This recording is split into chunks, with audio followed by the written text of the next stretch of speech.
En este tema vamos a hablar sobre las plagas del follaje del maíz y algunas de las características que estos insectos tienen y además algunas estrategias o alternativas agroecológicas para su manejo. Para hablar de las plagas del follaje del maíz, primeramente tenemos que conocer que existen los insectos fitófagos y existen los insectos entomófagos. Para el caso del maíz, nosotros cuando revisamos la información nos encontramos que podemos ver en el cultivo casi alrededor de unas 60 especies de insectos diferentes que se están alimentando de la planta. Hay algunos que prefieren las raíces, otros que prefieren los tallos, otros que prefieren las hojas, otros que prefieren el fruto. En fin, hay un complejo de insectos muy amplio que nos dan esta diversidad de especies que llega a ser, les digo, hasta alrededor de 60 especies.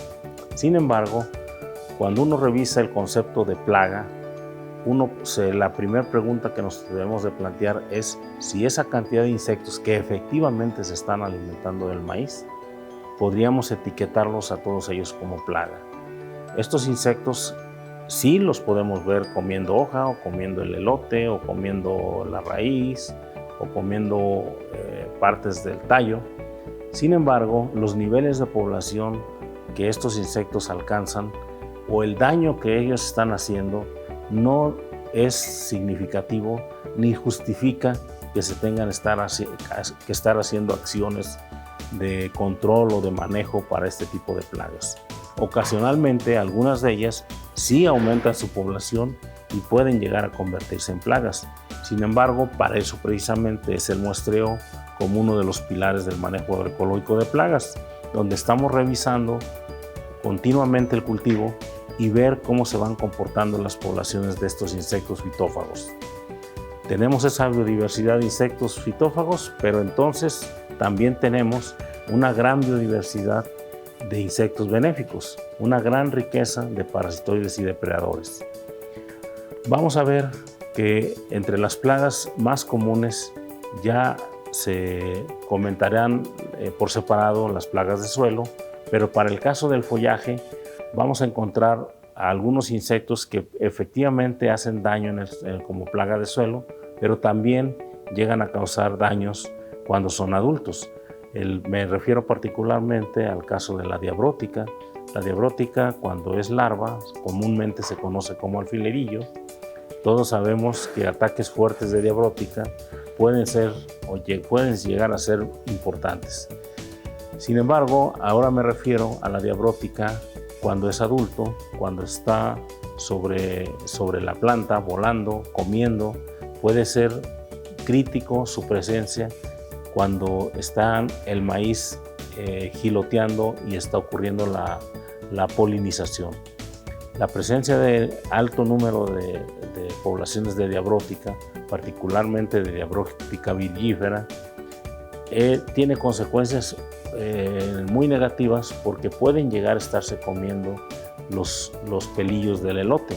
Si esto ocurre antes de la polinización, pues cada pelo que es comido, mordido, pues es un pelo del elote que no va a dar grano. Entonces de ahí la importancia de este tipo de insectos. Existen otras especies más, como por ejemplo el gusano de alambre, que efectivamente también es una plaga de suelo, pero también lo vemos que anda en el follaje. En este caso particular, cuando vemos adultos del gusano de alambre, no nos deben preocupar en lo más mínimo, salvo porque son los que se encargan de estar dejando generaciones siguientes en el suelo. Hay otro insecto que podría ser intermedio entre plaga de suelo y plaga del follaje, que son los gusanos trozadores.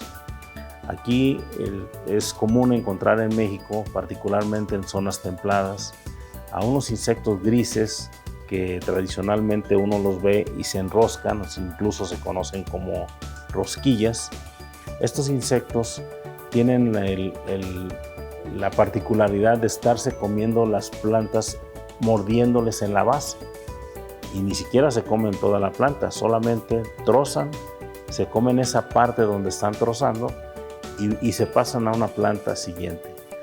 Esto es común, les decía, o más común observarlo en zonas templadas o frías.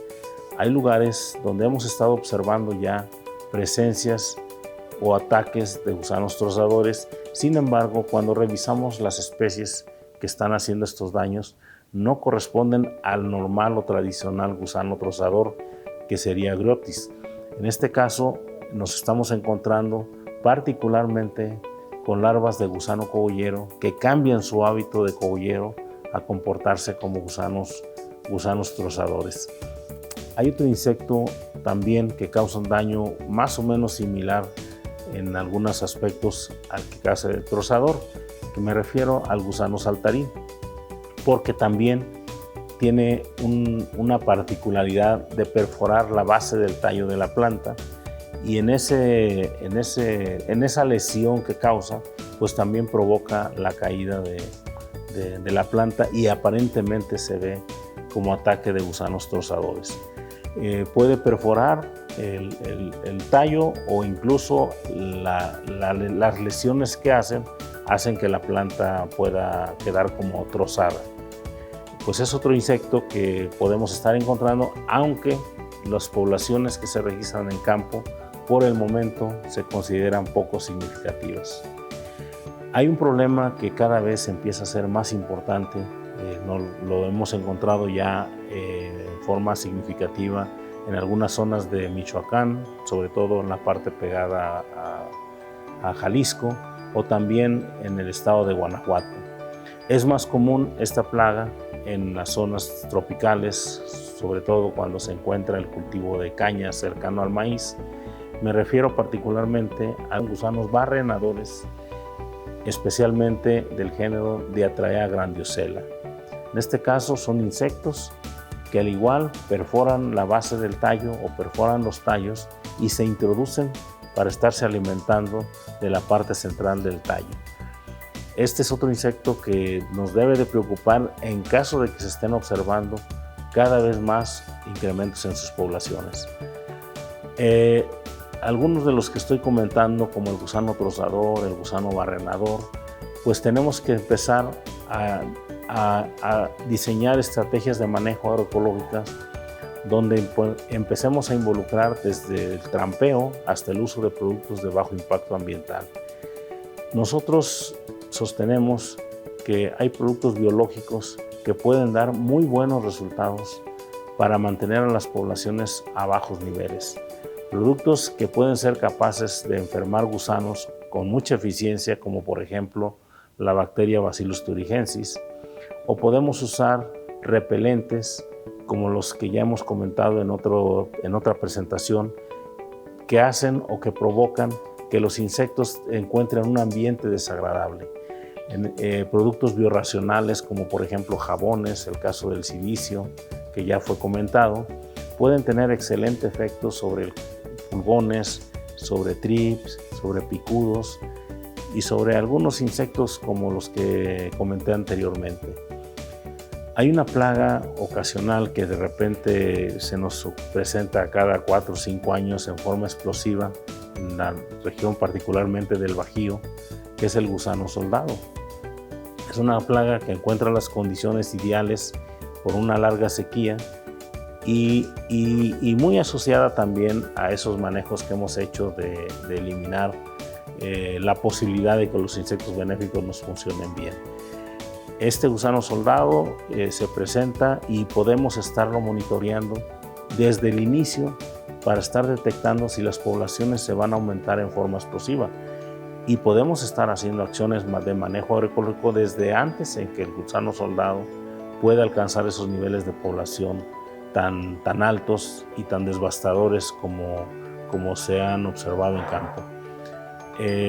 Hay también, al igual que los gusanos trozadores o el gusano barrenador, pues productos que pueden causar enfermedad, que pueden estar matando a gusano soldado, pero también vamos a encontrar algunos productos de bajo impacto ambiental que son compatibles con el manejo agroecológico de plagas. Una de las plagas más importantes a nivel nacional va a ser el gusano cogollero del maíz. Este insecto nosotros lo estamos encontrando prácticamente ya en todas las regiones a diferentes alturas. Tradicionalmente se conocía que este insecto era una plaga más bien de ambientes tropicales o subtropicales. Sin embargo, ahora podemos encontrarla desde el nivel del mar hasta lugares donde estamos a más de 2.400, 2.500 metros sobre el nivel del mar. Es un insecto que se ha estado adaptando muy bien a diferentes condiciones y que además el insecto ha estado desarrollando habilidades para no solo comportarse como un gusano cogollero, que es a comer el cogollo de la planta. Ahora podemos estarlo encontrando atacando como gusano trozador, como gusano barrenador, como gusano elotero, como gusano que consume follaje. Y el más importante, desde luego, es el daño que hace en el cogollo de la planta del maíz. Es importante conocer para el manejo agroecológico de plagas el ciclo de vida que tiene este insecto, porque uno de nuestros principios es que las acciones exitosas de los métodos alternativos es cuando la plaga se encuentra en sus primeros estados de desarrollo. Por otro lado, el ciclo también nos va a ayudar a manipular o hacer un mejor manejo de trampas para estar capturando adultos y evitemos el incremento de oviposturas, lo que genera como consecuencia incremento el número de gusanos. El ciclo de vida parte de un apareamiento que se da entre un macho y una hembra, unas palomillas. Estas palomillas, después del apareamiento, inmediatamente después del apareamiento, empiezan a ovipositar. Realizan varias oviposturas. Cada ovipostura puede ir de 150 a 250 huevecillos y pueden totalizar incluso unos 1.500 huevecillos. Estos huevecillos, ya colocados en campo, en la planta, generalmente en el envés de las hojas, tardan de 3 a 5 días. En ese tiempo, el huevecillo va cambiando de un color claro a un color oscuro. Cuando ya completan su etapa como huevecillo, ocurre la eclosión y empezamos a tener una gran cantidad de larvas que nosotros llamamos larva 1 o L1, que van a empezarse a alimentar de la planta, primero con un daño muy imperceptible, que es el raspado de la hoja. Este daño va aumentando conforme va aumentando el tamaño del gusano. Cada 3 días y medio en promedio, el gusano va cambiando sus etapas de desarrollo, sus instares. Pasa de L1 a L2, a L3, a L4, hasta llegar a L6, con un promedio de 3 días y medio entre una etapa y otra. Esto es muy importante para el manejo porque cuando queremos tener resultados muy eficientes, muy impactantes con los métodos alternativos, tenemos que dirigirlos cuando los estados están entre L1, L2 y L3. Si los gusanos pasan a L4 o a L5, entonces ya el manejo empieza a ser más complicado. Cuando los gusanos llegan al estado de L6, es su estado máximo de desarrollo, entonces su hábito es salir de la planta, tirarse al suelo, y en el suelo se cubren de tierra y forman lo que conocemos como una pupa, que algunos habrán visto en campo cuando de repente movemos la tierra y uno encuentra pequeñas capsulitas de color rojo que corresponden a las pupas. En este caso, la pupa es un estado de transformación del gusano a palomilla. La pupa generalmente puede durar alrededor de unas 2 semanas, si las condiciones son óptimas. Pero si las condiciones ya son desfavorables o ya estamos en la etapa en que se está acabando el cultivo, el estado de pupa puede ser un estado invernante donde el gusano cogollero puede pasar meses hasta que otra vez empiezan a existir esas condiciones favorables. Podríamos hablar, por ejemplo, desde noviembre hasta el mes de mayo en ese estado para esperar que existan otra vez las condiciones favorables, sobre todo de presencia de alimento.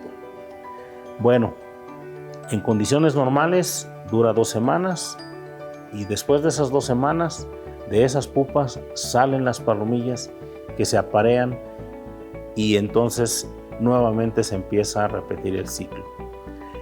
Esos 6 estados de desarrollo, más o menos de las larvas, que son las que nos preocupan porque son las que causan el daño, pues más o menos van a estar entre 15 y 20 días.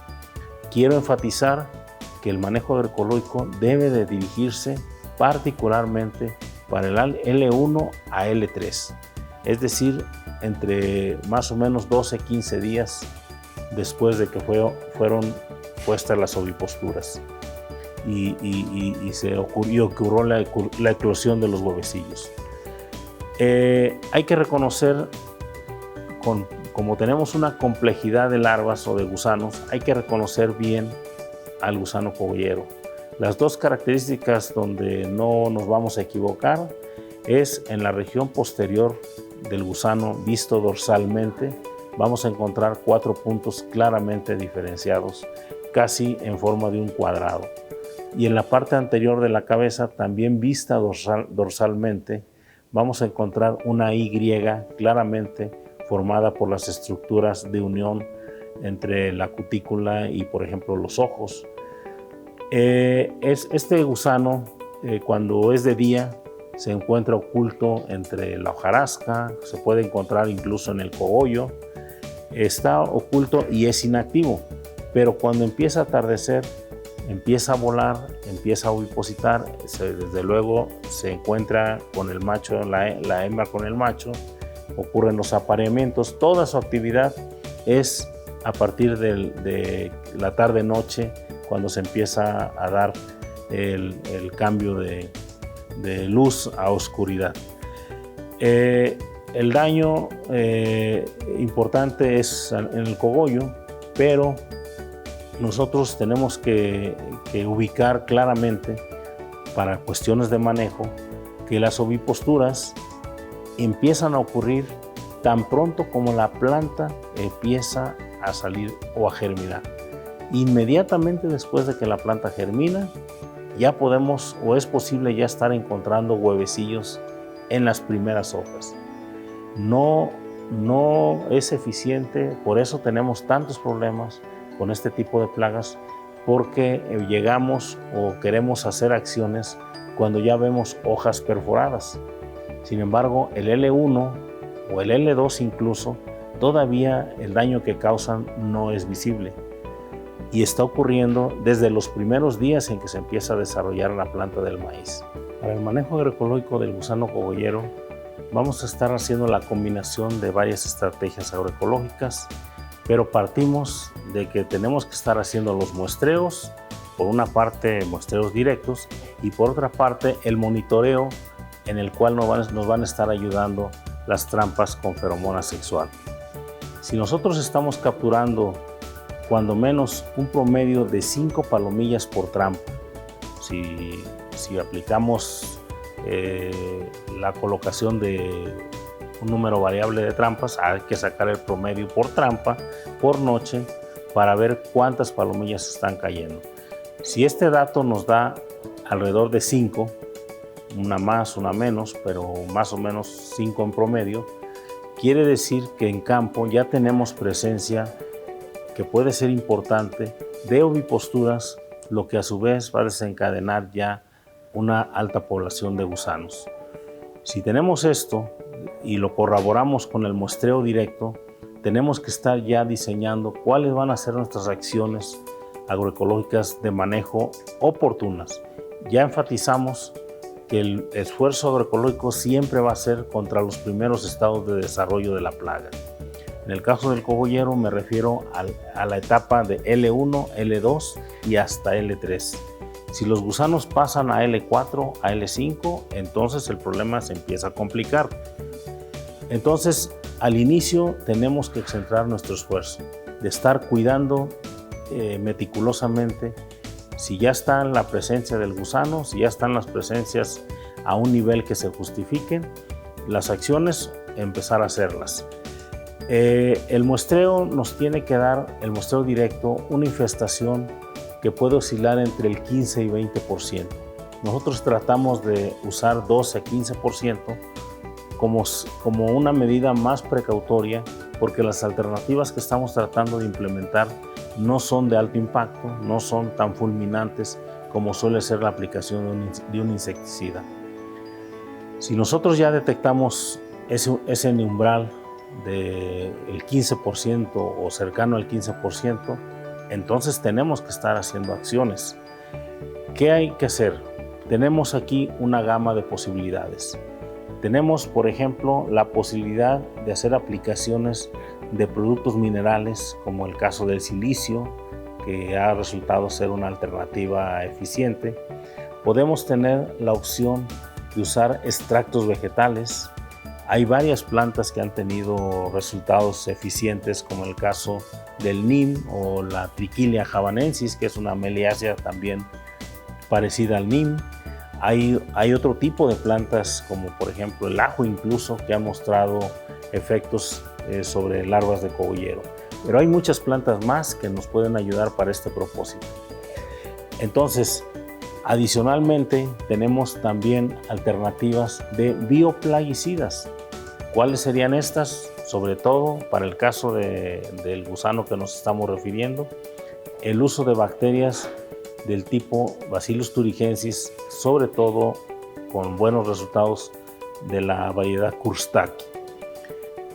Tenemos también, o hemos observado, buenos resultados con Metarrhizum y en poco menor, pero también con Beauveria bassiana. En forma natural se han observado ataques fuertes de Nomuria, que ahora se conoce también ya como Metarrhizum anisopleae, en este caso me refiero a Nomuria riley, Nomuria cambiando ahora de nombre a Metarrhizum. Entonces tenemos también este tipo de bioplaguicidas que nos van a estar ayudando a hacer un manejo de aquellos gusanos que empiezan a incrementar su población. Esto a pesar o ocurriendo incluso con una eficiencia alta de las trampas con feromonas sexuales. La trampa con feromonas sexuales tiene que estar funcionando desde el momento en que está germinando el maíz, porque en ese momento detectamos que pueden ya estar ocurriendo las oviposturas y van a estar permaneciendo las trampas cuando menos los primeros 60 días del desarrollo del cultivo. Las trampas ya fueron explicadas en dos temas aparte, pero el cuidado, el seguimiento de estas trampas es fundamental para garantizar su éxito. Cuando llegamos a tener casos más complejos, porque puede darse, o sea, estamos apenas haciendo esa transición de una agricultura convencional a una agricultura más sustentable, entonces venimos arrastrando vicios que llevan ya más de 60, 70 años. Entonces no es fácil hacer ese cambio de la noche a la mañana. Tenemos que estar pensando en que de repente pueden darse condiciones para que la plaga se eleve considerablemente, se nos vaya, como quien dice, de control. Entonces, aún así y en esas condiciones, la alternativa tiene que ser con productos de muy bajo impacto. En este caso, las pruebas que hemos hecho de experimentos en campo nos dan una lista de varios productos que nosotros podríamos mencionar como alternativos y de recomendación. Los casos actuales que estamos trabajando es con productos como el Spinoteram, el benzoato de amamectina o incluso el Novaluron. Hay otros más que pueden ser muy efectivos, por ejemplo es el Spinosad hay varias marcas comerciales. Hay varios productos del tipo de reguladores de crecimiento de insectos que nos pueden estar ayudando para manejar a la plaga en forma más específica, sin menos riesgo sobre las poblaciones de insectos benéficos y algo muy importante, sin afectar la salud de la gente. Entonces tenemos una gama de posibilidades y lo único que requerimos es la oportunidad y el cuidado de estarlas haciendo cuando realmente se requiere. Si llegamos tarde, entonces no es posible esperar milagros tanto de los insectos benéficos como de la aplicación o de uso de productos alternativos.